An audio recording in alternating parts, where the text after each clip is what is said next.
अच्छा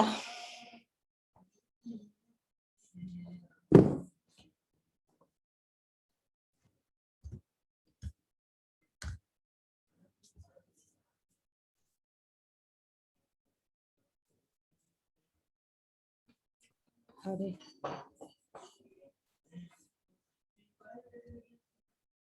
news share yes শেয়াৰটো কিয় হ'ল নিউজ শেয়াৰটো ওলাই থাকিলে শেয়াৰ স্ক্ৰীনটো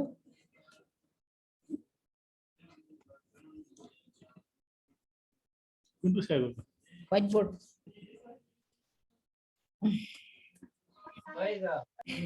ৰেকৰ্ডিং চলি আছে ন?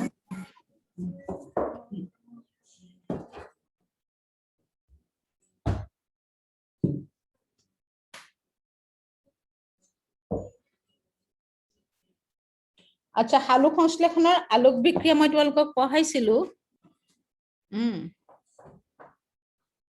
চাবা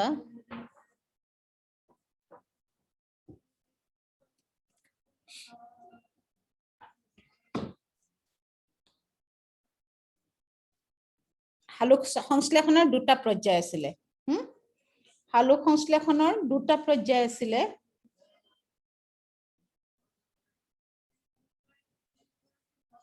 দুটা পৰ্যায় আছিলে প্ৰথম পৰ্যায় হৈছে কি আলোক বিক্ৰিয়া বা ও ৰাম আসলটোৱে লিখি থৈছো মই পোহৰ বিক্ৰিয়া তিমি বিক্ৰিয়া লিখি থৈছো এইটো ভুল হৈছে হা পোহৰ বিক্ৰিয়া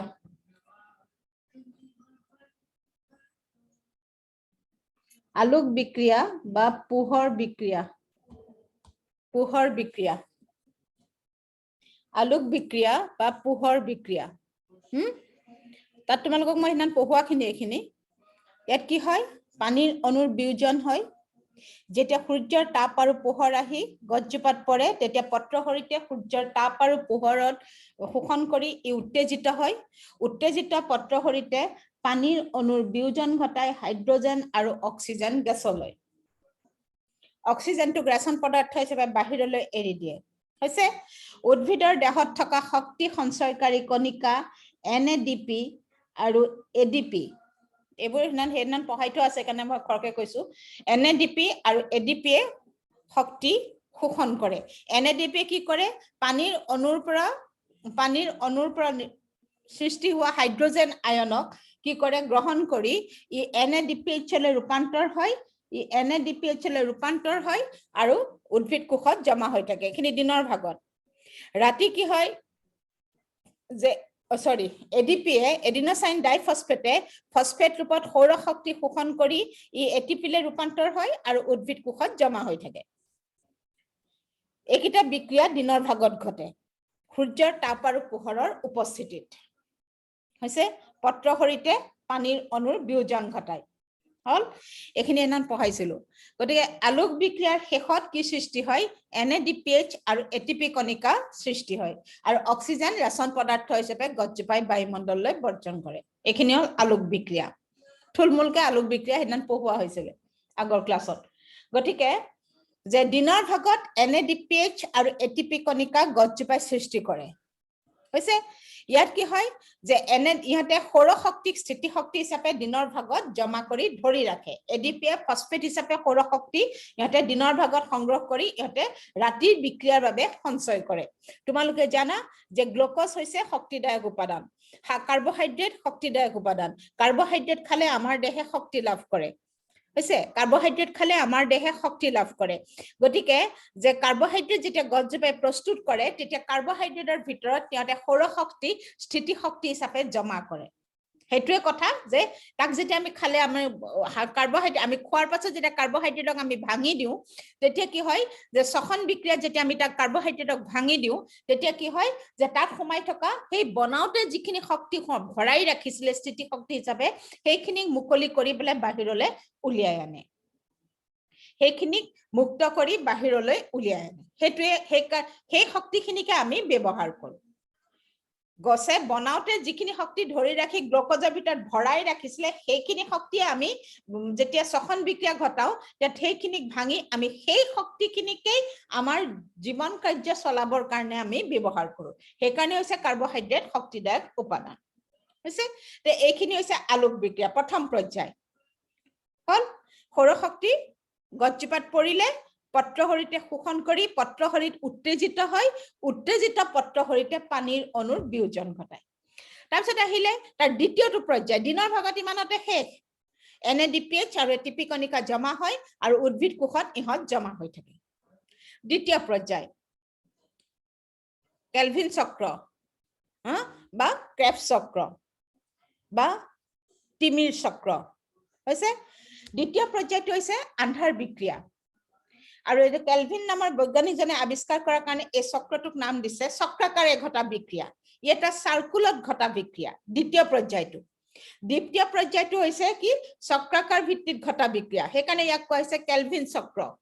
দ্বিতীয় পৰ্যায়ৰ ৰাসায়নিক বিক্ৰিয়াখিনি কোৱা হয় কেলভিন চক্ৰ কেলভিন নামৰ বৈজ্ঞানিকজনে আৱিষ্কাৰ কৰাৰ কাৰণে ইয়াক কোৱা হৈছে কেলভিন চক্ৰ হৈছে এটা দ্বিতীয় পৰ্যায়ৰ আমি কওঁ যে তিমিৰ বিক্ৰিয়া বা আন্ধাৰ বিক্ৰিয়া মানে যেতিয়া সৌৰশক্তি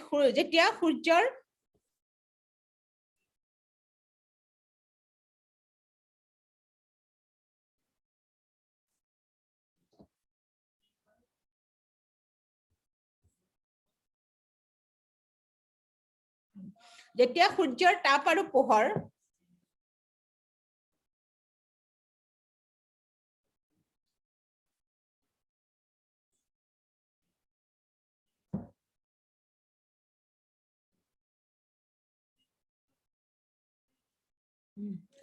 তিমিৰ বিক্ৰিয়া বা আন্ধাৰ বিক্ৰিয়া যেতিয়া সূৰ্য মাৰ যায় মন দিবা হা যেতিয়া সূৰ্য মাৰ যায় তেতিয়া গছজোপাত আন্ধাৰ বিক্ৰিয়া বা তিমিৰ বিক্ৰিয়া আৰম্ভ হয় যিবিলাক গছত সালোক সংশ্লেষণ ঘটে সিহঁতৰ হৈছে তিমিৰ বিক্ৰিয়াত কাৰ্বন ডাই অক্সাইডে ভাগ লয় হল পোহৰ বিক্ৰিয়াত পানীয়ে ভাগ লয় সালোক সংশ্লেষণৰ বিক্ৰিয়ক উপাদান পানী আৰু কাৰ্বন ডাই অক্সাইড ইহঁতে পৃথকে বিক্ৰিয়াত ভাগ লয় পানী দিনৰ ভাগত ভাগ লয় ৰাতি কাৰ্বন ডাই অক্সাইডে বিক্ৰিয়াত ভাগ লয় হৈছে ৰাতি কাৰ্বন ডাই অক্সাইডৰ বিজাৰণ ঘটে ৰাতি পত্ৰহৰিতৰ দৰকাৰ নাই পত্ৰহৰিত আছে গছত কিন্তু সিহঁতে পানী ভাঙিব ৰাতি নোৱাৰে কাৰণ সূৰ্যৰ তাপ আৰু পোহৰ গছজোপাই নাপায় গতিকে পানীও আছে পত্ৰহৰিতো আছে গছজোপাত কিন্তু পানী বিয়োজিত নহয় ৰাতি কাৰণ সূৰ্যৰ তাপ আৰু পোহৰ গছজোপাই নাপায় তাৰমানে সূৰ্যৰ তাপ আৰু পোহৰ যদি নাপায় তে পত্ৰহৰিতে তাৰ কামখিনি সি কৰিব নোৱাৰে সেইটোৱে কথা পত্ৰহৰিতৰ এটাই কাম সি গছজোপাত সালোক সংশ্লেষণৰ বাবে পানীখিনিক বিয়োজিত কৰি হাইড্ৰজেন আয়ন আৰু অক্সিজেন গেছলৈ ৰূপান্তৰ কৰে সেইটোৱে হৈছে পত্ৰহৰিতৰ কাম হৈছে ৰাতি যেতিয়া সূৰ্য মাৰ যায় অস্ত যায় তেতিয়া কি হয় যে কাৰ্বন ডাই অক্সাইড বিজাৰিত হয় জাৰণ বিজাৰণ জানা তোমালোকে কাৰ্বন ডাই অক্সাইড বিজাৰিত হয় হৈছে কাৰ্বন ডাই অক্সাইড বিজাৰিত হয় কোনে বিজাৰণ কৰে তিমিৰ বিক্ৰিয়া ঘটাবলৈ প্ৰয়োজন হোৱা উপাদান কিটা চোৱা ৰিবুলছ বাইফসফেট এইকেইটা ৰিবুলছ বাইফসফেট RUBP বা RUDP বাইফসফেট মানে দুটা ফসফেট কিছুমানত DP বুলি পাবা কিছুমান কিতাপত DP মানে ডাইফসফেট মানে দুটা ফসফেট কিছুমানে বাইফসফেট লিখে কিছুমানে ডাইফসফেট লিখে ৰিবুলছ বাইফসফেট U to small RUBP ৰিবুলছ বাইফসফেট নাইবা ৰিবুলছ ডাইফসফেট ই উদ্ভিদ কোষত থাকে যেনেকে NADPH আছে যেনেকে ADP আছে তেনেকে ৰিবুলছ বাইফসফেটো উদ্ভিদৰ কোষৰ ভিতৰত থাকে হৈছে তাৰপিছত কি লাগিব NADPH ই দিনত গছজোপাই বনাই লয় আৰু কি লাগিব ATP তাকো দিনত গছজোপাই বনাই লয় এই দুটা দিনত বনাই লয় পোহৰ বিক্ৰিয়া দিয়তি সৃষ্টি হয় পোহৰ বিক্ৰিয়াত ইহঁত সৃষ্টি হৈছিলে NADPH কোষত থাকে কিন্তু হাইড্ৰোজেন লগাই লৈ পেলাই সিহঁত দিনত সৃষ্টি হয় ADP কোষত থাকে কিন্তু দিনত সিহঁতে ফসফেট লৈ ATP লে ৰূপান্তৰ হয় গতিকে NADPH আৰু ATP আলোক বিক্ৰিয়াত সৃষ্টি হৈছিলে এই দুটা লাগিব ৰাতি বিক্ৰিয়াৰ কাৰণে আৰু কি লাগে উদ্ভিদ পাচক গ্ৰহ প্লান্ট এনজাইম ৰাতি গজ্জোপা আৰু এটু লিখি দিব পাৰা কি লাগে বুলি কলে ইয়াত এটা বস্তু মই নিলিখিলো এটুলে তোমালকে লিখি দিব পাৰা 5 নম্বৰটো হৈছে কাৰ্বন ডাই অক্সাইড চাৰিটা 5 নম্বৰটো কাৰ্বন ডাই অক্সাইড লিখি দিব পাৰা যে হালুক সংশ্লেষণ আতিমিৰ বিক্ৰিয়াৰ বাবে প্ৰয়োজনীয় উপাদান কেইটা কি ৰিবুস বাইফসফেট NADPH ATP উদ্ভিদ পাচক গ্ৰহ প্লান্ট এনজাইম আৰু কাৰ্বন ডাই অক্সাইডটো লিখি দিব পাৰা মই ওপৰত লিখিছিলো কাৰণে মই নিলিখিলো ইয়াত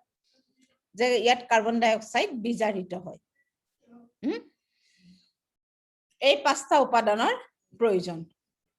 হৈছে এতিয়া চাবা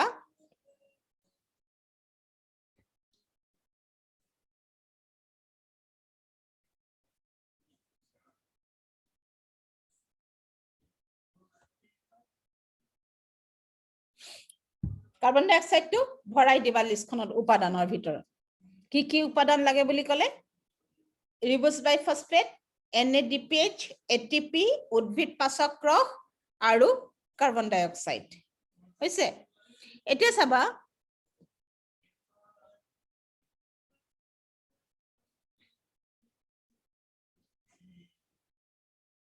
মই বিক্ৰিয়াটো আঁকিছো চাবা চক্ৰাকাৰ ভিত্তিত মই আঁকি দিয়া নাই কাৰণ সমীকৰণবোৰ লিখিবলৈ দিগদাৰ হয় এইকাৰণে মই এই কাৰ্চিনডাল মাৰি দিছো এটোৱে এতিয়া চাবা যে তিমিৰ বিক্ৰিয়াৰ প্ৰথম বিক্ৰিয়া এটো কাৰ্বন ডাই অক্সাইডৰ সংস্থাপন বা ফিক্সেশন ইংলিছত ফিক্সেশন কয় অসমীয়াত আমি সংস্থাপন বুলিও যে তিমিৰ বিক্ৰিয়াৰ আৰম্ভণিত কাৰ্বন ডাই অক্সাইডৰ সংস্থাপন ঘটে কাৰ্বন ডাই অক্সাইডৰ সংস্থাপন কাক বোলে বা কাৰ্বন ডাই অক্সাইডৰ ফিক্সেশন বুলিলে কি বুজা হৈছে যে কাৰ্বন ডাই অক্সাইডৰ সংস্থাপন ঘটে আৰম্ভণিৰ বিক্ৰিয়াটো হৈছে তিমিৰ বিক্ৰিয়াৰ আৰম্ভণিটো হৈছে কাৰ্বন ডাই অক্সাইডৰ সংস্থাপন কাৰ্বন ডাই অক্সাইড বিজাৰিত হয় মানে কোনে বিজাৰণ ঘটে ৰিবুস বাইফসফেটে ৰিবুস বাইফসফেট কি ই উদ্ভিদ কোষত থাকে ইয়াৰ কামে হৈছে ই কাৰ্বন ডাই অক্সাইডক বিজাৰণ ঘটায় যাক আমি সংস্থাপন বুলি কওঁ তিমিৰ বিক্ৰিয়াৰ ভিত্তিত আমাৰ ভাষাত আমি কওঁ যে ইয়াক কাৰ্বন ডাই অক্সাইডৰ সংস্থাপন ৰিবুস বাইফসফেটে কাৰ্বন ডাই অক্সাইডৰ সৈতে বিক্ৰিয়া ঘটায় বা ৰিবুস বাইফসফেটে কাৰ্বন ডাই অক্সাইডক বিজাৰিত কৰি PGA মই যে এইটো লিখিছো PGA PGA চশমা খুলিব লাগিব PGA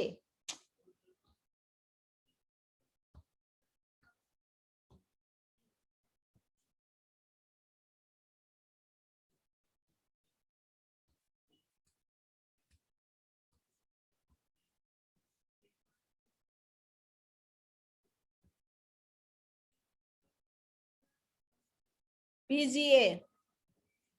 ৰিবুস বাইফসফেট প্লাস কাৰ্বন ডাই অক্সাইড PGA প্ৰথম সমীকৰণটো এটো চক্ৰাকাৰ বিক্ৰিয়া কেলভিন চক্ৰ বা তিমিৰ বিক্ৰিয়াৰ ই প্ৰথম আৰম্ভণি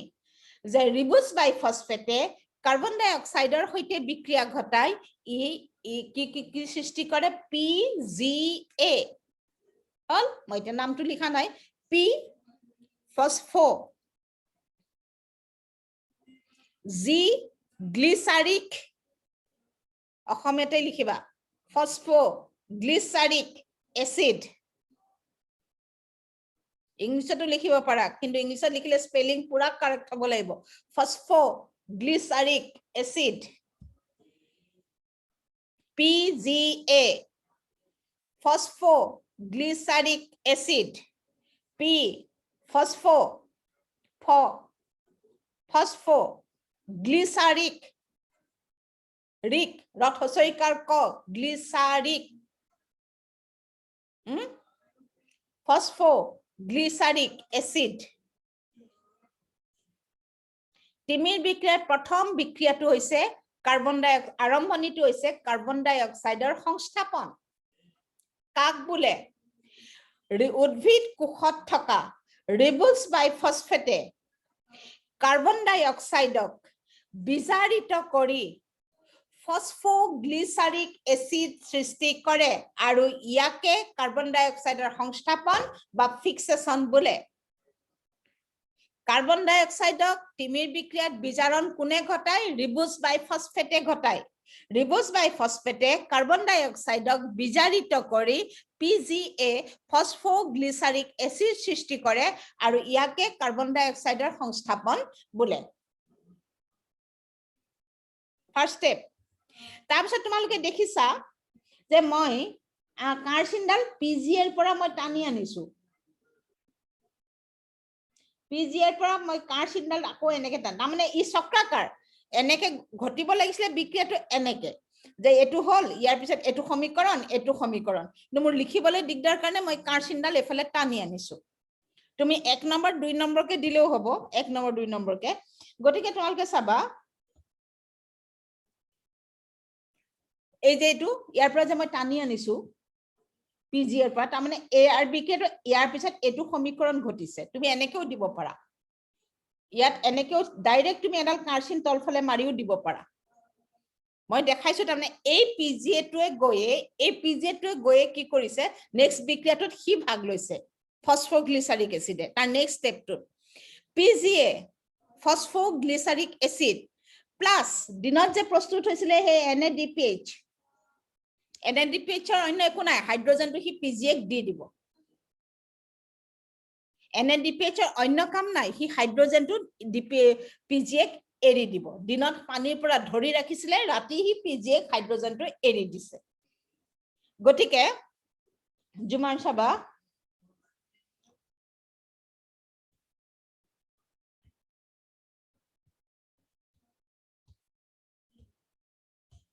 গটিকে সাবা যে PGA NADPH ৰ হৈতে বিক্ৰিয়া কৰি নেক্সট বিক্ৰিয়াটো তোমালোকে সিধা সিধিকেও কাৰ্চিন মাৰি দিব পাৰা মই মাত্ৰ কাৰ্চিনডাল ইফালে একাৰণে টানিছো যে তোমালোকক দেখাইছো যে এই PGA গৈ পেলাই তাত নেক্সট বিক্ৰিয়াটো আৰম্ভ কৰিছে PGA প্লাস NADPH দিনত প্ৰস্তুত হৈছিলে সৃষ্টি হল DPGA PGA টোৱে সৃষ্টি হল তাৰ আগত D এটা আহিলে হৈছে ডাইফসফোগ্লিসাৰিক এসিড DPGA বাকিটো ফসফোগ্লিসাৰিক এসিডে D ডাইফসফোগ্লিসাৰিক এসিড হৈছে প্লাস NADP কি হল NADP সৃষ্টি হৈছিল আলোক বিক্ৰিয়াত এই হাইড্ৰোজেনটো এৰি দিলে PGA গতে হি আকৌ আগৰ অৱস্থালৈ হি ঘূৰি গল NADP লে ঘূৰি গল আকৌ হি উদ্ভিদ কোষত জমা হৈ থাকিব আকৌ যেতিয়া দিনত পানী ভাঙিব হি আকৌ হাইড্ৰোজেন ধৰিব গতে হি NADP লে ৰূপান্তৰ হল আকৌ দ্বিতীয় দিনাখন যেতিয়া সূৰ্যৰ পোহৰ আহিব আকৌ যেতিয়া পানী ভাঙিব আলোক বিক্ৰিয়াত তাত যেতিয়া হাইড্ৰোজেন সৃষ্টি হ'ব হি আকৌ হাইড্ৰোজেন ধৰি হি আকৌ NADPH লে ৰূপান্তৰ হ'ব প্লাস NADP টো একো কাম নাই আৰু হালু সংশ্লেষণত প্লাস NADP হল তাৰ পিছৰ স্টেপটো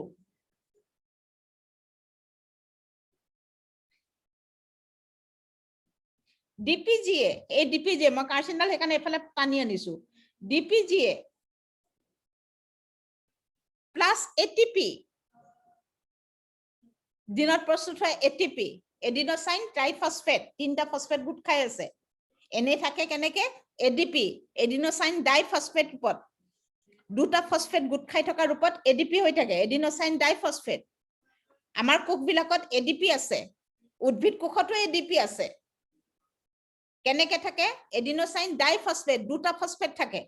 কিন্তু যেতিয়াই শক্তি সৃষ্টি হয় তেতিয়াই ইহঁতে ফসফেট হিচাপে শক্তি ধৰি ইহঁতে এটিপিলে ৰূপান্তৰ হয় ট্ৰাইফসফেটলে ৰূপান্তৰ হয়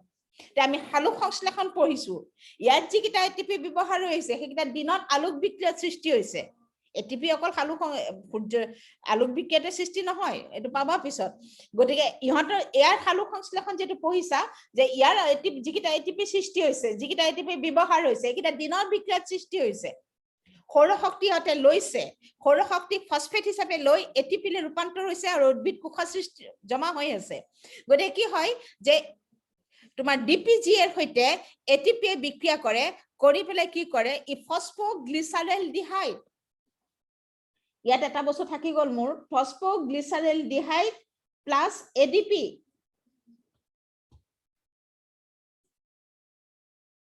এডিপি লিখি দিবা কি আকৌ এডিপিলে ৰূপান্তৰ হ'ব ঘুৰি যাব আগৰ অৱস্থালৈ phosphoglyceraldehyde plus ADP phosphoglyceraldehyde plus ADP adenosine diphosphate হি আগৰ অৱস্থালৈ ঘুৰি গল এডিপি ৰূপত থাকে তে হি আগৰ ফসফেটটো এৰি দিলে দিনত গুটাই থৈছিলে তে এৰি দিয়াৰ পিছত এডিপিলে ৰূপান্তৰ হ'ল পিজিএএলডি ডাঙৰকে লিখি দেখাইছো মই P capital G capital A capital L small aldehyde তা মানে এলডি একেটাই বস্তু কাৰণে এইকিটা এএলডি এলডিহাইড ফসফোগ্লিসাৰেলডিহাইড মই ইয়াৰ নামটো লগত লিখি দিছো এখানে ফসফোগ্লিসাৰেলডিহাইড এলডিহাইড কিন্তু আমি কওঁতে কি বুলি কওঁ phosphoglyceraldehyde PGALD P capital G capital A capital aldehyde ALD একেলগে এটা ওয়ার্ড এলডিহাইড একেটাই বস্তু পৰা আহিছে ইহঁতে এলডিহাইড কাৰণ পিজিএ টো লিখিব নোৱাৰে কাৰণ ওপৰত পিজিএ টা আছে ফসফোগ্লিসাৰিক এসিড গতে এত কি লিখিছে পিজিএএলডি ফসফোগ্লিসাৰেলডিহাইড সৃষ্টি হয় ফসফোগ্লিসাৰেলডিহাইড সৃষ্টি হয় আৰু এটিপি বিলাক পুনৰ এডিপিলে ৰূপান্তৰ হয় হৈছে এতিয়া চাবা এইখিনতে মন কৰিবলগীয়া কথা কি ফসফোগ্লিসাৰেলডিহাইড খিনি এতিয়া ইয়ালৈকেতো ষ্টেজ সিধা সিধি বিক্ৰিয়া চলি আহিছিলে কাৰ্বন ডাই অক্সাইডৰ সংস্থাপন হৈছিলে পিজিএ সৃষ্টি হৈছিলে পিজিএ NADPH লগত বিক্ৰিয়া কৰিছিলে ডিপিজিএ সৃষ্টি হৈছিলে ডিপিজিএ এটিপি লগত বিক্ৰিয়া কৰি ফসফোগ্লিসাৰেলডিহাইড সৃষ্টি কৰিছিলে আৰু ফসফোগ্লিসাৰেলডিহাইড যেতিয়া সৃষ্টি হ'ল ই দুটা ভাগত বিভক্ত হ'ল মই ইয়াত দুটা ভাগ লিখিছো ইয়া ফসফোগ্লিসাৰেলডিহাইড খিনি সৃষ্টি হোৱাৰ পাছত ই দুটা ভাগত বিভক্ত হয় চাবা দুটা ভাগত বিভক্ত হয় ফসফোগ্লিসাৰেলডিহাইড খিনি দুটা ভাগত বিভক্ত হৈছে কাৰণ চাবা কেলে হয় ৰিবুস বাইফসফেটে বিক্ৰিয়াটো আৰম্ভ কৰিছিলে হল ৰিবুস বাইফসফেট উদ্ভিদ কোষত থাকে হৈছে এটা ধৰা ইয়াত 10টা ৰিবুস বাইফসফেট বিক্ৰিয়াত ব্যৱহাৰ হৈছিলে ধৰা হল এটা হিয়তি যদি নাইকিয়া হৈ যায় তে উদ্ভিদ কোষত আকৌ ৰিবুস বাইফসফেট কোনে সৃষ্টি কৰিব গতিকে হিয়তে ফসফোগ্লিসাৰেলডিহাইড বনোৱালৈকে হিয়তে বিক্ৰিয়াটো চলালে চলোৱাৰ পাছত কি হয় ফসফোগ্লিসাৰেলডিহাইড খিনি দুটা ভাগত বিভক্ত হয় ইয়াৰে এটা ভাগে কি কৰে এটিপি কণিকাই কি কৰে এটিপি কণিকাৰ পৰা শক্তি আহৰণ কৰি ইয়াৰ এটা ভাগে এটিপি কণিকাৰ পৰা শক্তি আহৰণ কৰি পুনৰ ৰিবুস বাইফসফেটলৈ উভতি যায় যিমানটা সৃষ্টি বিক্ৰিয়াত ব্যৱহাৰ হৈছিল নাই হিমানটা ৰিবুস বাইফসফেট পুনৰ সৃষ্টি হয় হিমানটা ৰিবুস বাইফসফেট পুনৰ সৃষ্টি হয় ফসফোগ্লিসাৰেলডিহাইড খিনি দুটা ভাগত বিভক্ত হয় এভাগ ফসফগ্লিচাৰেলডিহাইডে এটিপি কণিকাৰ পৰা শক্তি আহৰণ কৰি, কাৰণ বিক্ৰিয়াখিনি ঘটাবলৈ শক্তি লাগে, শক্তি আহৰণ কৰি ই পুনৰ ৰিবুজ বাইফসফেটলৈ উভতি যায়। আকৌ ৰিবুজ বাইফসফেট কিটা আকৌ সৃষ্টি হয়। যেনেকে NADPH হাইড্ৰোজেনখিনি এৰি দি হি পুনৰ NADP লৈ ৰূপান্তৰ হ'ল, ইহঁত নাইকিয়া হৈ নাযায় কোষটোৰ পৰা, কাৰণ নাতি বিক্ৰিয়াখিনি অহৰ্নিশে চলি থকা বিক্ৰিয়া এইখিনি, যেনেকে শ্বসন তেনেকে সালোক সংশ্লেষণ হৈছে। গতিকে ইহঁতক লাগে প্ৰতিটো বিক্ৰিয়া, প্ৰতিটো হেৰি প্ৰতিদিনে ইহঁতে ঘটা বিক্ৰিয়া ইহঁতে ভাগ লয়, গতিকে ইহঁতে শেষ হৈ যাব নোৱাৰে বিক্ৰিয়াটো হোৱালে। এতিয়া NADP আছে, হাইড্ৰোজেন ললে, NADPH হল, হি এৰি দিলে, পিজিয়ে শক্তিখিনি এৰি দি পেলাই হি NADP লৈ ৰূপান্তৰ হল, নেক্সট ডে আকৌ হি হাইড্ৰোজেন ধৰিব। ঠিক তেনেকে ADP ফসফেট হিচাপে শক্তি ললে, দৰকাৰ হল, এৰি দিলে আকৌ ফসফেট হিচাপে দি সিহঁতে আকৌ ADP লৈ ৰূপান্তৰ হল, আকৌ জমা হৈ থাকিলে, আকৌ শক্তি পালে আকৌ সিহঁতে ফসফেট হিচাপে লব। ঠিক তেনেদৰে ৰিবুজ বাইফসফেটে তিমিৰ বিক্ৰিয়াত কাৰ্বন ডাই অক্সাইডক বিজাৰিত কৰিলে, বিজাৰিত কৰি পেলাই PGL ৰূপান্তৰ কৰি দিলে, ইয়াক কাৰ্বন ডাই অক্সাইডৰ সংস্থাপন বোলে, ফিক্সেশন বোলে, কি আৰম্ভ কৰিলে। কিন্তু ৰিবুজ বাইফসফেটে যে সোমাই গল, ৰিবুজ বাইফসফেট তাত বিক্ৰিয়াত থাকি যোৱা নাই, ইয়াত ৰিবুজ বাইফসফেট কাৰ্বন ডাই অক্সাইডৰ লগত লগ লাগি PGL ৰূপান্তৰ হল, সোমাই গল হি বিক্ৰিয়াৰ ভিতৰত। গতিকে সোমাই গল মানে কি, যদি গ্লুকোজ বনাই দিয়ে সেটা যদি তোমাৰ ৰিবুজ বাইফসফেট আকৌ বাইফসফেট কিটা আকৌ যদি পুনৰ ঘূৰাই নাপায়, তেনে উদ্ভিদ কোষত আকৌ ৰিবুজ বাইফসফেট কোনোবাই বেলেগ বিক্ৰিয়াৰ সৃষ্টি হ'ব লাগিব। সেইটো নহয় যে ডাই ফসফগ্লিচাৰেলডিহাইড যেতিয়া সৃষ্টি হয় তেতিয়া হি দুটা ভাগৰ সৃষ্টি হয়। কিয়? এটা ভাগে তাৰমানে ৰিবুজ বাইফসফেট বনাব আৰু এটা ভাগে গ্লুকোজ বনাব, এইটোৱে কথা। ই দুটা ভাগত বিভক্ত হয় আৰু তাৰে এটা অংশই এটিপিৰ পৰা শক্তি আহৰণ কৰি ই পুনৰ, এই যে মই লিখিছো এইটো এটিপিৰ পৰা ফসফেট হিচাপে শক্তি লৈ পেলাই ই পুনৰ ৰিবুজ বাইফসফেটলৈ উভতি যায়, ই পুনৰ ৰিবুজ বাইফসফেটলৈ উভতি যায় হৈছে। এতিয়া আনটো ভাগে কি কৰে, ইও কি কৰে যে ৰাসায়নিকভাৱে পৰিৱৰ্তিত হৈ প্ৰথমতে গ্লুকোজ 3 ফসফেট, আনটো ভাগে কি কৰে, আমাৰ যেটো উদ্দেশ্য কি, আমাৰ গ্লুকোজ প্ৰস্তুত কৰা প্ৰক্ৰিয়া সালোক সংশ্লেষণ, দ্বিতীয়টো পৰ্যায় গ্লুকোজ প্ৰস্তুত হয় ৰাতি। গতিকে ফসফগ্লিচাৰেলডিহাইডৰ আনটো ভাগে কি কৰে, এটা ভাগটো ৰিবুজ বাইফসফেটলৈ ঘূৰি গল, আনটো ভাগৰ কি কৰে যে ইয়াৰ আন্ত আণৱিক পৰিৱৰ্তন ঘটি আৰু লগতে কিছুমান উদ্ভিদ পাচক ৰসৰ সহায়ত হৈছে, উদ্ভিদ পাচক ৰসৰ সহায়ত ফসফগ্লিচাৰেলডিহাইডৰ আনটো অংশই, এটা অংশটো ৰিবুজ বাইফসফেটলৈ ঘূৰি গল, আনটো ভাগে কিছুমান উদ্ভিদ পাচক ৰসৰ সহায়ত গ্লুকোজ 3 ফসফেট নামৰ এবিধ মধ্যৱৰ্তী যৌগৰ সৃষ্টি কৰে। গ্লুকোজ নহয়,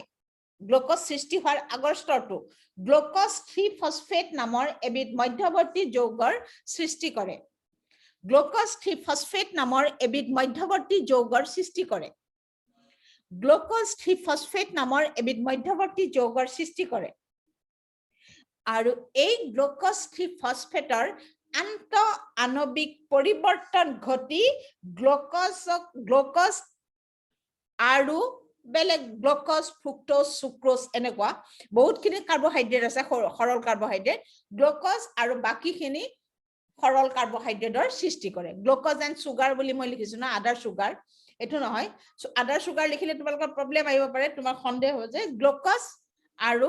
বাকি সৰল কাৰ্বহাইড্ৰেটৰ সৃষ্টি কৰে। গ্লুকোজ আৰু বাকি মানে C6H12O6 আৰু বাকি সৰল কাৰ্বহাইড্ৰেটৰ সৃষ্টি কৰে। গ্লুকোজ আৰু বেলেগ বেলেগ সৰল কাৰ্বহাইড্ৰেটৰ সৃষ্টি কৰে। অকল গ্লুকোজেই সিহঁতি নবনাই, লাষ্টত প্ৰয়োজন অনুযায়ী তাতে বেলেগ বেলেগ গছে বেলেগ বেলেগ সৰল কাৰ্বহাইড্ৰেট, ধৰা ফ্ৰুক্টোজ, ফল মূলত থাকে ফ্ৰুক্টোজ, চেনি তেনি কুঁহিয়া গছত সুক্ৰোজ থাকে গতিকে যে গ্লুকোজ আৰু বাকি সৰল কাৰ্বহাইড্ৰেটৰ সৃষ্টি কৰে হৈছে গতিকে গ্লুকোজ শেষত গৈ গ্লুকোজ প্ৰস্তুত হল গতিকে চাবা যে গ্লুকোজ প্ৰস্তুত হল গ্লুকোজ হল উদ্ভিদৰ আহাৰ যিখিনি গ্লুকোজ সিহঁতে খায়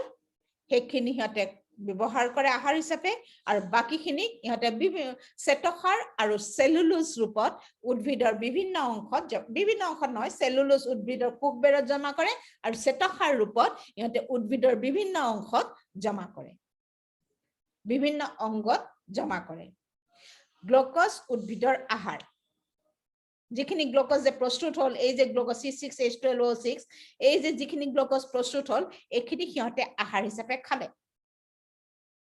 আৰু যিখিনি বেছি হয় এইখিনি মই আৰম্ভণিতে তোমালোকক পঢ়াইছো সমীকৰণো দিছো যিখিনি বেছি হয় সেইখিনি সিহঁতে ৰাসায়নিকভাৱে বান্ধি সেলুলোজ আৰু শ্বেতসাৰলৈ ৰূপান্তৰ কৰে হৈছে সেলুলোজক কোষবেৰ বনোৱা কামত ব্যৱহাৰ কৰে আৰু শ্বেতসাৰক উদ্ভিদজোপাৰ বিভিন্ন অংগত শিপাত কাণ্ডত পাতত ফলত বিভিন্ন অংগত ইহঁতে জমা কৰে হৈছে ঐ ফোনবোৰ অন কৰি পেলাই গলি নি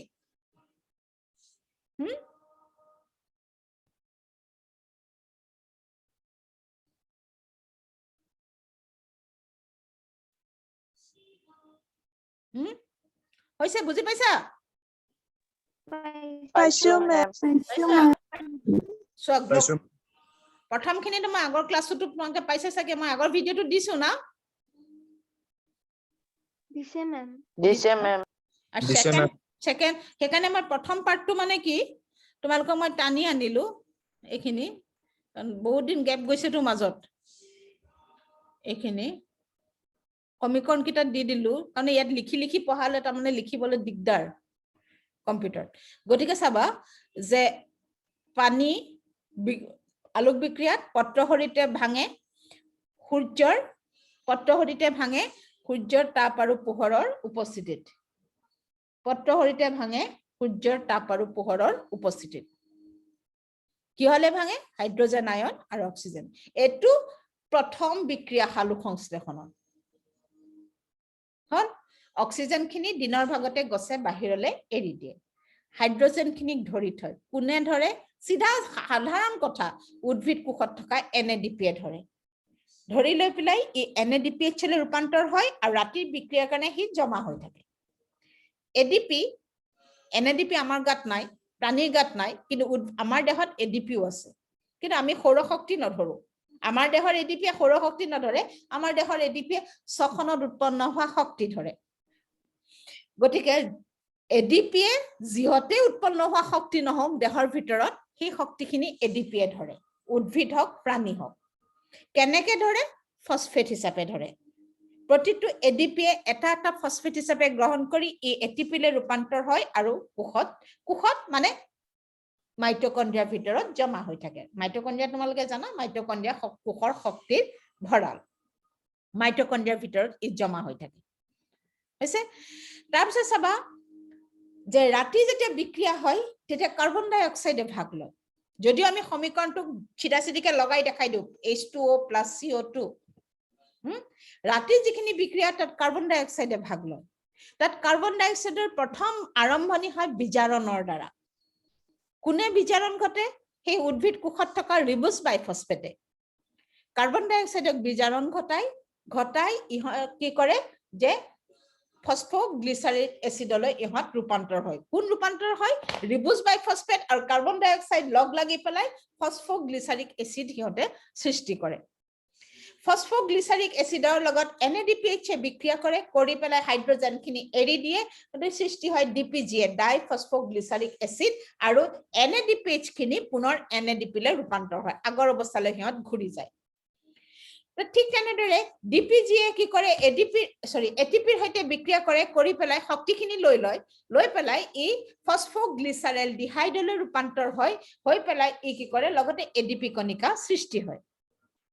ফসফগ্লিসাৰেলডিহাইড কি হয় যে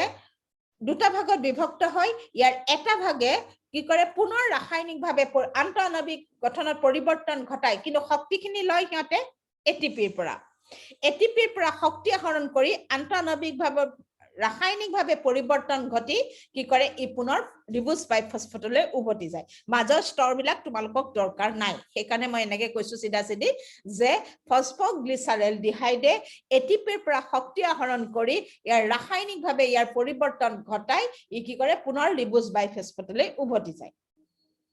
আৰু ফসফগ্লিসাৰেলডিহাইডৰ বাকি অংশটোৱে বাকি অংশটোৱে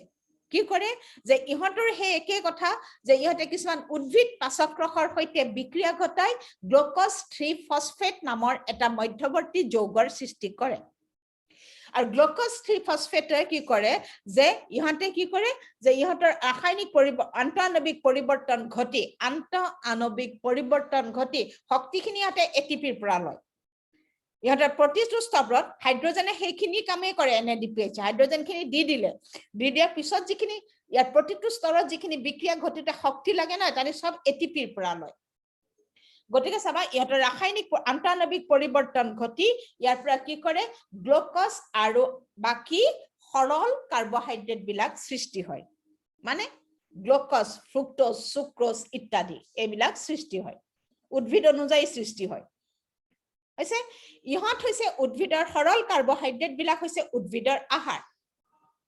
হল সৰল কাৰ্বহাইড্ৰেট মানে ধৰা গ্লুকোজ ফ্ৰুক্টোজ এইবিলাক উদ্ভিদৰ আহাৰ হল ইহঁতে যেতিয়া উদ্ভিদে আহাৰ হিচাপে গ্ৰহণ কৰে যিখিনি বেছি হয় এটো মই একদম আৰম্ভণিত পঢ়াইছো তোমালোকক যিখিনি বেছি হয় সেইখিনি সিহঁতে ৰাসায়নিক n সংখ্যক গ্লুকোজ বান্ধি শ্বেতসাৰলৈ ৰূপান্তৰ কৰে আৰু উদ্ভিদৰ বিভিন্ন অংগত সিহঁতে জমা কৰে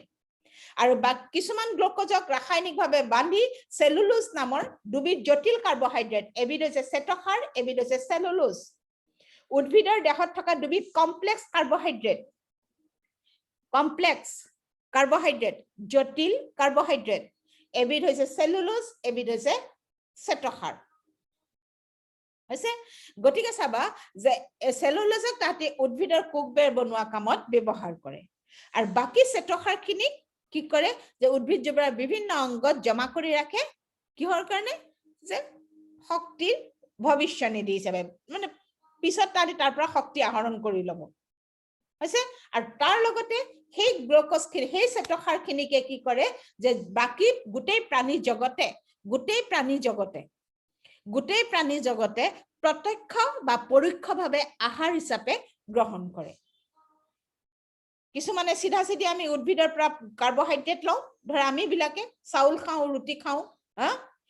ফলমূল খাওঁ আলু খাওঁ গতিকে আমি চিধাচিধিকে সিহঁতি জমা কৰি থোৱা কাৰ্বহাইড্ৰেটখিনি আমি খাওঁ আৰু কিছুমানে পৰোক্ষভাৱে খাই ধৰা মাংসভোজী প্ৰাণীবিলাকে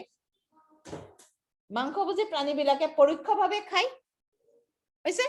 গতিকে মাংসভোজী প্ৰাণীবিলাকে পৰোক্ষভাৱে খায় কিয় খায় যে কেনেকৈ খায় কাৰণ তাহাঁতি তৃণভোজী প্ৰাণী খায় তৃণভোজী প্ৰাণীয়ে উদ্ভিদ খায় যদি উদ্ভিদৰ পৰা পোৱা আহাৰ খাই তৃণভোজী প্ৰাণী জীয়াই থাকে আৰু সেই তৃণভোজী প্ৰাণী সিহঁতে মাংসভোজী প্ৰাণীয়ে খায় সিহঁতে পৰোক্ষভাৱে খায় ইনডাইৰেক্টলি খায় সিহঁতে গতিকে চাবা গতিকে গ্লুকোজ সৃষ্টি হয় গ্লুকোজৰ ব্যৱহাৰ লিখিব দিলে সেইখিনিয়ে যে গ্লুকোজক প্ৰথম ব্যৱহাৰটো সেইটোৱে গ্লুকোজ উদ্ভিদৰ আহাৰ সৰল কাৰ্বহাইড্ৰেট বুলিও দিব পাৰে কাৰ্বহাইড্ৰেট ব্যৱহাৰ বুলিও দিব পাৰে তোমাৰ উত্তৰ হ'ব যে ই উদ্ভিদৰ আহাৰ কাৰণ বনায়ে সিহঁতে কিয় বনায় যে সিহঁতে নিজৰ আহাৰৰ কাৰণে বনায়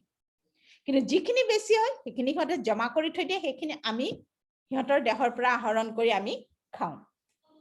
হৈছে গতিকে বেছি হোৱাখিনি সিহঁতে শ্বেতসাৰ হিচাপে আৰু সেলুলোজ হিচাপে বনাই পেলাই কি কৰে উদ্ভিদৰ বিভিন্ন অংগত সিহঁতে জমা কৰে আৰু সেইখিনি প্ৰাণী জগতে প্ৰত্যক্ষ নাইবা পৰোক্ষভাৱে আহাৰ হিচাপে গ্ৰহণ কৰি জীয়াই থাকে প্ৰাণী জগতে প্ৰত্যক্ষ বা পৰোক্ষভাৱে ইহঁতে আহাৰ হিচাপে গ্ৰহণ কৰি আমি প্ৰাণী জগতখন জীয়াই আছো এটো হল তোমাৰ কাৰ্বহাইড্ৰেটৰ ব্যৱহাৰ আৰু এটা ব্যৱহাৰ আছে যদি তোমাক কয় যে গ্লুকোজৰ ব্যৱহাৰ লিখা কাৰ্বহাইড্ৰেটৰ ব্যৱহাৰ লিখা এইকেইটাটো তুমি লিখিলাই আৰু এটা ব্যৱহাৰ আছে যে কাৰ্বহাইড্ৰেটৰ পৰা এইটো মূল ব্যৱহাৰ কাৰ্বহাইড্ৰেটৰ পৰা শ্বসন বিক্ৰিয়াত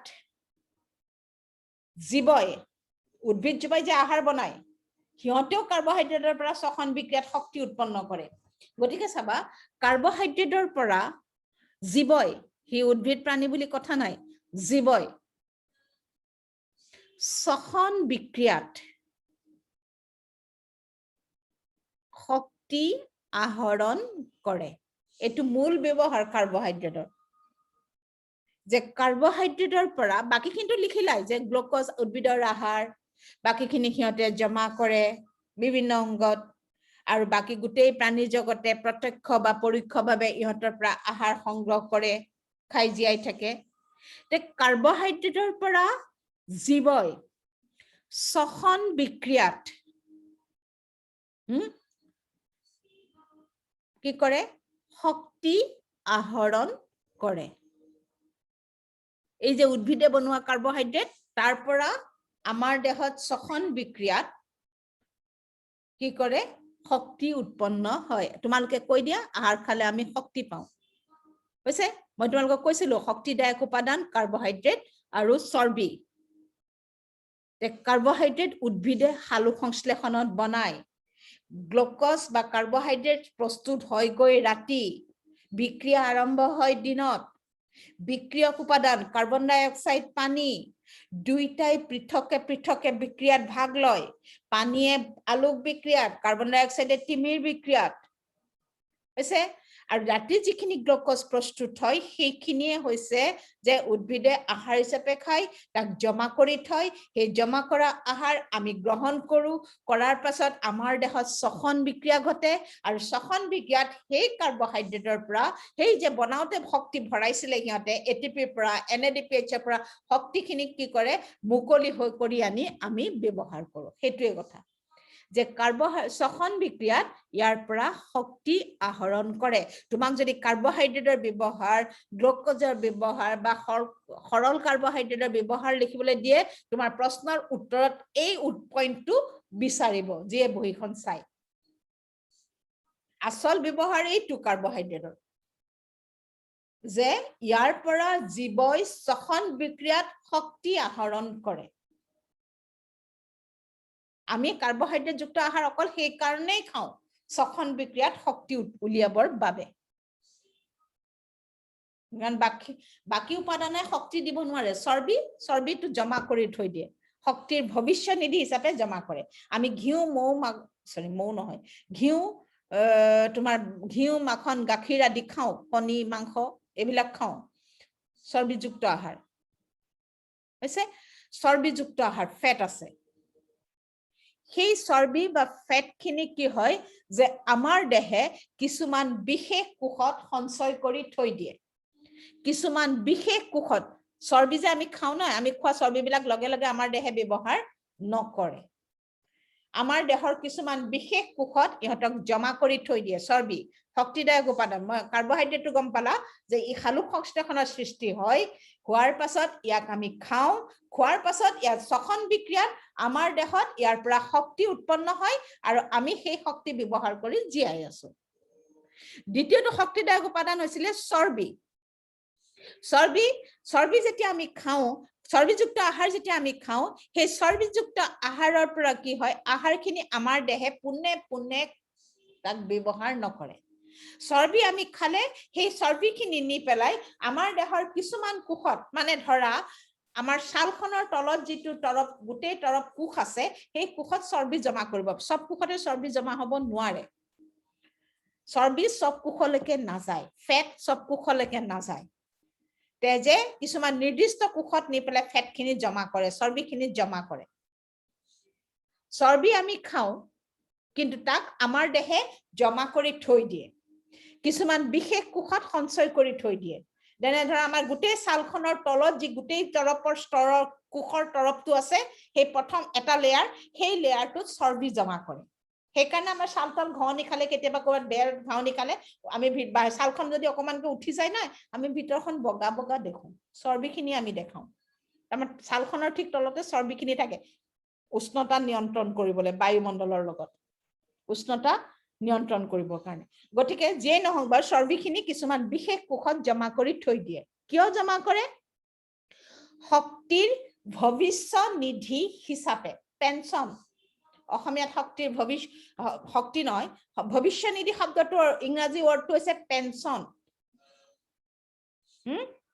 পেঞ্চন মানে তোমালোকে জানা যে আমাৰ মা দেউতাবিলাক আমি ৰিটায়াৰ হলে চলি থাকিবৰ কাৰণে অলপমান পইচা চৰকাৰে দি থাকে না কোন দি থাকে হা বা কিবা কি কোম্পানীয়ে দি থাকে এটোক আমি পেঞ্চন কওঁ ৰিটায়াৰমেন্টৰ পোৱাত পইচা চাকৰি কৰাৰ পিছত সেইটো পেঞ্চন আৰু তাৰ অসমীয়া ৱৰ্ডটো হৈছে ভৱিষ্যনিধি ভৱিষ্যনিধি তাৰ অসমীয়া ৱৰ্ডটো হৈছে ভৱিষ্যনিধি ভৱিষ্যনিধি ভৱিষ্যনিধি গতিকে চৰ্বিখিনিক আমাৰ দেহৰ কোষে শক্তিৰ ভৱিষ্যনিধি হিচাপে সঞ্চয় কৰে শক্তিৰ ভৱিষ্যনিধি হিচাপে সঞ্চয় কৰে মানে এজন মানুহে 10 দিন মান যদি নোখোৱাকেও থাকে তথাপিতো মৰি নাযায় অনশন কৰে না মানুহবোৰে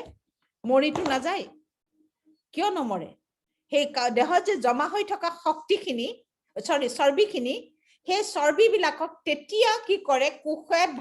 ভাঙি তাৰ পৰা শক্তি উলিয়াই মানুহজনক জীয়াই ৰাখে বা জীৱটোক জীয়াই ৰাখে যে চৰ্বিখিনিক সেই কাৰণে জমা কৰি থৈ দিয়ে আৰু বেলেগ শীত তাপ নিয়ন্ত্ৰণৰ কাৰণেও জমা কৰে কিন্তু মূল কাৰণটো হৈছে যে ইয়াক শক্তিৰ ভৱিষ্যনিধি হিচাপে সঞ্চয় কৰে ইয়াক শক্তিৰ ভৱিষ্যনিধি হিচাপে সঞ্চয় কৰে মানে ইহঁতে জমা কৰে যাতে কেতিয়াবা বিপদ আহিলে যিহেতু দেহটোক যাতে ইহঁতে জীয়াই ৰাখিব পাৰে আমাৰ দেহটোৱে সেইটো নিজৰ কাৰণে সঞ্চয় কৰি থৈ দিয়ে যে কেতিয়াবা যদি আমাৰ বাকি খাদ্যৰ নাটনি হয় তথাপিতো যদি জীৱটো মৰি নাযায় লগে লগে কাৰণ শক্তিৰ অবিহনে জীৱ জীয়াই থাকিব নোৱাৰে গতিকে শ্বসন বিক্ৰিয়া ঘটিবই লাগিব গ্লুকোজ পাবই লাগিব শক্তি উৎপন্ন হ'বই লাগিব তেতিয়া জীৱ জীয়াই থাকিব শ্বসন নহলে ক'বা জীৱ জীয়াই থাকিব আৰু শ্বসন বিক্ৰিয়া হ'বলৈ হলে কাৰ্বহাইড্ৰেট লাগিবই কোষত যিখিনি ফেট জমা হৈ থাকে সেই ফেটখিনিৰ পৰা ইহঁতক কাৰ্বহাইড্ৰেটৰে ৰূপান্তৰ কৰে সেইটো এটা বেলেগ প্ৰক্ৰিয়া কৰি পেলাই তাৰ পৰা শক্তি আহৰণ কৰে গতিকে যে আমি চৰ্বি খাওঁ মই যে তোমালোকক কৈ আছো যে শক্তিদায়ক উপাদান কাৰ্বহাইড্ৰেট আৰু চৰ্বি কাৰ্বহাইড্ৰেট হৈছে মূল শক্তিদায়ক উপাদান প্ৰধান শক্তিদায়ক উপাদান এতিয়া গম পালা কাৰ্বহাইড্ৰেট উদ্ভিদে কি প্ৰচেছৰ সৃষ্টি কৰে কেনেকুৱা বিক্ৰিয়া সিহঁতে এটা সৰু প্ৰচেছ নহয় কাৰ্বহাইড্ৰেট বনোৱা যে সূৰ্যৰ পোহৰ পৰিলে পানী আৰু কাৰ্বন ডাই অক্সাইড লগাই দিলে গ্লুকোজ সৃষ্টি হ'ল ইমান সৰু প্ৰচেছ নহয় এটা দীঘলীয়া প্ৰচেছ উদ্ভিদৰ দেহত ঘটা কিন্তু সেই কাৰ্বহাইড্ৰেটখিনি যে জমা কৰি থৈ দিয়ে সেইখিনি আমি খাই পেলাই আমি তাৰ পৰা শক্তি আহৰণ কৰো সেই কাৰণে কাৰ্বহাইড্ৰেট হৈছে প্ৰধান শক্তিদায়ক উপাদান কিন্তু চৰ্বিও শক্তিদায়ক উপাদান কিয় যে চৰ্বিক আমাৰ দেহে শক্তিৰ ভৱিষ্যনিধি হিচাপে জমা কৰে পেঞ্চন হিচাপে জমা কৰে প্ৰয়োজনত ইয়াক পেঞ্চন হিচাপে ব্যৱহাৰ কৰিব মানে বাকিখিনি আহাৰ খোৱা বাকি উপাদান নাইকিয়া হৈ গ'ল দেহৰ পৰা বিভিন্ন কাৰণত হ'ব পাৰে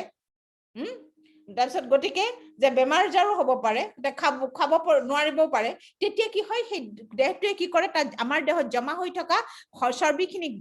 ভাঙি তাৰ পৰা শক্তি আহৰণ কৰে কৰি জীৱটোক জীয়াই ৰাখে সেইকাৰণে এটা জীৱ সহজে কেইবাদিনো নাখালে মৰি নাযায় গতিকে কিয় নমৰে চৰ্বিয়ে জমাই ৰাখে চৰ্বিখিনিক তাৰমানে চিধাচিধিকে ব্যৱহাৰ নকৰে আমাৰ দেহে ইয়াক জমা কৰি থৈ দিয়ে কিছুমান বিশেষ কোষত হৈছে কিছুমান বিশেষ কোষত জমা কৰি থৈ দিয়ে ধৰা আমাৰ ছালৰ তলৰ একতৰফ কোষ কিছুমান বিশেষ কোষত মই বাৰম্বাৰ কৈছো তেজে নি পেলাই কিছুমান বিশেষ কোষত জমা কৰি থৈ দিয়ে তেজ পঢ়িলে সেইটো গম পাবা যে কিছুমান বিশেষ কোষত ইহঁতক জমা কৰি থৈ দিয়ে শক্তিৰ ভৱিষ্যনিধি হিচাপে আৰু যদি আমি অতিমাত্ৰাত চৰ্বি খাওঁ যিমানখিনি কোষ আছে য'ত জমা কৰি থব পাৰে সিমানখিনি ঠাই পুৰা হৈ গ'ল চৰ্বি ভৰাই তাৰপিছতো আমি খাই আছো ধৰা হ'ল তাৰপিছত আমি ফেটযুক্ত আহাৰ খাই আছো তে সেইখিনি তেজে কি কৰিব তাকটো উলিয়াই দিব নোৱাৰে তে তেজে কি কৰে তেতিয়া তাতৰ তেজৰ নলীৰ বেৰত সিহঁতি জমা কৰিবলৈ আৰম্ভ কৰি দিয়ে তেজৰ নলীবিলাকৰ বেৰখনত সিহঁতে চৰ্বিবিলাক জমা কৰিব আৰম্ভ কৰি দিয়ে কলৈ দিব বাকি কোষতটো চৰ্বি নলয় কাৰণ কোষাবৰণখনে চৰ্বি ল'ব লাগিব না বাকি কোষত ভৰাবলে কোষাবৰণখনে তোমালোকক মই বাৰম্বাৰ আগতেও পঢ়াইছিলো যে কোষাবৰণখন হৈছে সেমি পাৰ্মিয়েবল কি লগা বস্তুকে সোমাব দিব চৰ্বি যেতিয়া তাতক নালাগে বাকি কোষত যদি চৰ্বি সোমাব নিদিয়ে তেজে কি কৰে নিজৰ ৰক্তনলী বেৰখনতে তাঁতি ফেট চৰ্বিবিলাক জমা কৰিবলৈ আৰম্ভ কৰি দিয়ে ফেটবিলাক আৰু যাক আমি কলেষ্টৰল বুলি কওঁ হেতুৱে কলেষ্টৰল ৰক্তনলী বেৰত যদি আমি অতিমাত্ৰাত খাওঁ বেৰখনতে জমা কৰিব আৰম্ভ কৰি দিয়ে আৰু তাকে আমি কলেষ্টৰল বুলি কওঁ গটিকে চৰ্বি আৰু কাৰ্বহাইড্ৰেট হৈছে শক্তিদায়ক উপাদান এতিয়া আজি গম পালা কাৰ্বহাইড্ৰেট কেনেকৈ প্ৰস্তুত হয় এটা কাৰ্বহাইড্ৰেট এই প্ৰস্তুত হোৱা প্ৰক্ৰিয়াটো হ'ল এইকিটা সেইকাৰণে মই এইকিটা তোমালোকক মই লিখি দিলো কাৰণ পঢ়াই দিলা হয়তো ঘৰত লিখাত ভুল হ'ব পাৰে এই পেজ দুখন মই এইকাৰণে তোমালোকক দি দিলো গটিকে কাৰ্বহাইড্ৰেট শক্তিদায়ক উপাদান প্ৰধান শক্তিদায়ক উপাদান শ্বসন বিক্ৰিয়াত ইয়াৰ পৰা আমাৰ দেহে শক্তি আহৰণ কৰে চৰ্বিও শক্তিদায়ক উপাদান কিন্তু চৰ্বিক শক্তিৰ ভৱিষ্যনিধি হিচাপে আমাৰ দেহৰ কোষত সঞ্চয় কৰে কিছুমান বিশেষ কোষত সঞ্চয় কৰে আমাৰ দেহৰ কোষত নহয় কিছুমান বিশেষ কোষত সঞ্চয় কৰে সব কোষে চৰ্বি নলয় গটিকে কিছুমান বিশেষ কোষত চৰ্বিখিনি সঞ্চয় কৰে কিয় ভৱিষ্যতে দৰকাৰ হ'ব পাৰে সেই কাৰণে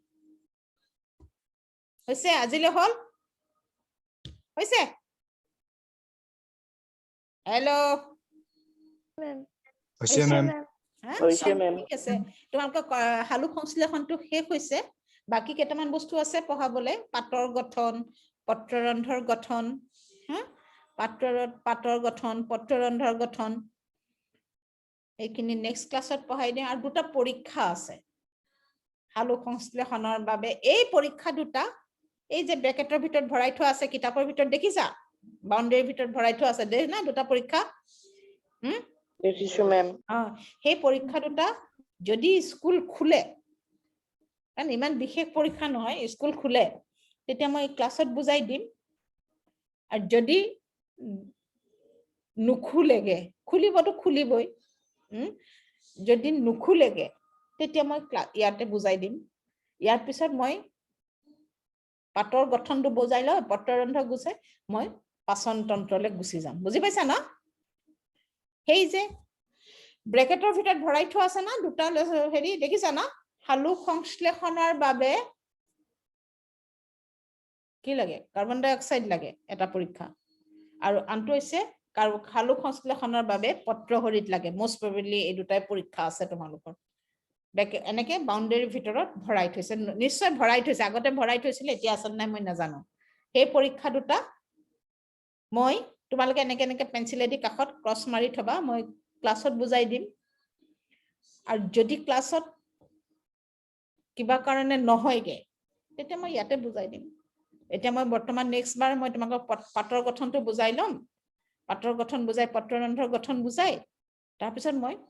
দৰকাৰী পাৰ্ট পাচন তন্ত্ৰৰ ফালে গুচি যাম হৈছে না